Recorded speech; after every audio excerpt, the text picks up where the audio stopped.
What came first, the chicken or the egg? The EQ or the compressor? I don't know, man. We gotta talk about it.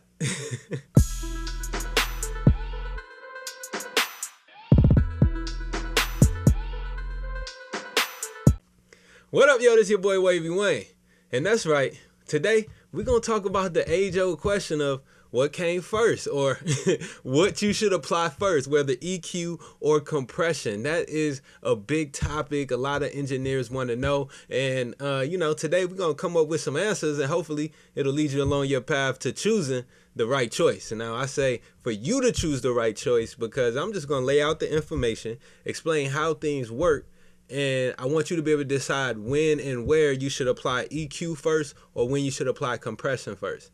That's just a very big thing when you mixing anyway. You know, everything that you do in a mix, always ask yourself, why am I doing it, right? Never just do something out of habit. Never do something just because you've been taught that, all right? Always make sure that whatever you're doing, you know why you're doing it so that you can get the result that you're looking for. Otherwise, you're just going in blind.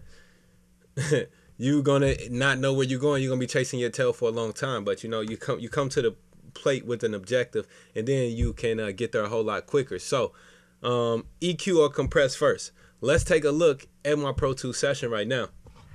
So the first thing that I have on the insert is going to be my compressor, and then I have an EQ. I got a couple of other things bypassed right now that we're not going to get into.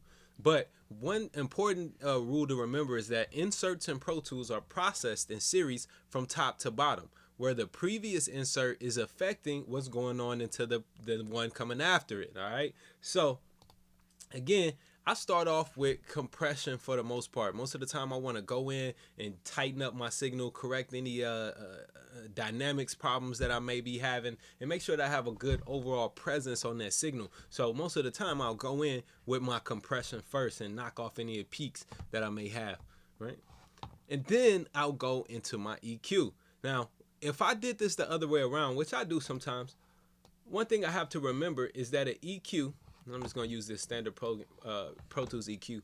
This EQ is a frequency-specific amplifier, meaning as I boost or cut any frequencies within my EQ, I am affecting the level now going into my compressor, because that EQ is pre that compressor. So again, anything that I do here that I make changes, I'm changing the level going into my compressor. And I may need to come back later to the compressor and make changes there, like readjust the threshold or the attack, right?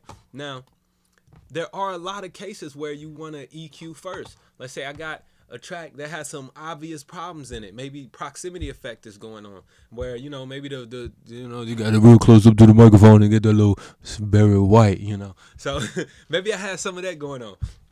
If you got some of that going on, then yeah, you don't want those problem frequencies affecting your compressor or controlling the compressor. So if you have some of those problem frequencies going on, it may be beneficial for you to jump in, activate your high pass filter, maybe, sweep around for wherever those problem frequencies are, dip them out, get that little mud up out of there, and then go on to your compressor. Again, the compressor is going to react to whatever you're giving it, right? So if that signal is full of low end that you're going to ultimately get cut out, and you compressing all that low end, then if that low end is higher than the mid range or the high end, then that low end is getting compressed the most, and then you're going to end up going back having to do even more compression, okay? You're going to be chasing your tail.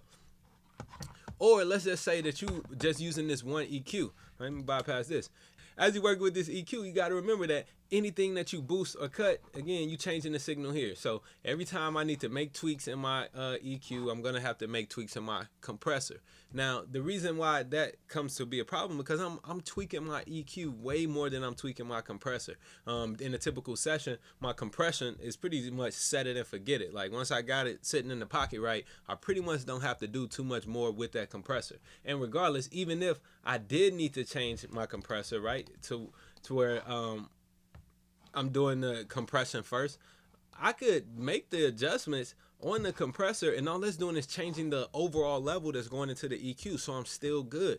That still works, right? Because the output of the compressor, all it's doing is raising the whole volume up or down going into the EQ, so I wouldn't have to go back and change my EQ every time I change my compressor. So doing it the opposite way, every time that you change your EQ, you may be chasing your tail and affecting your level of compression. So Which do you choose? EQ first or compress first? Simply put, I like to do reduction first. So if I need to take out or clean out anything, I'm going to reduce those frequencies first and then do my compression and then apply another EQ in the chain after to do any additive EQing, to add a little shimmer here and there, to kind of, maybe add a little more presence using the EQ.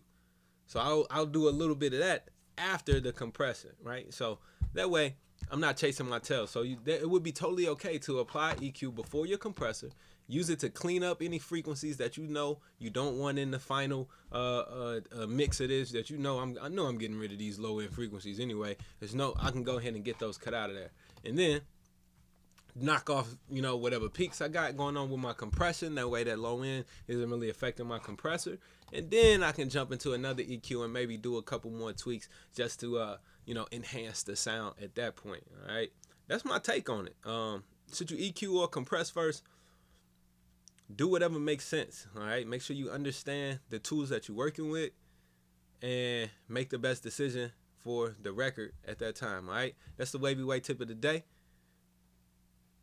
Make sure you like, comment, and subscribe. And be dope!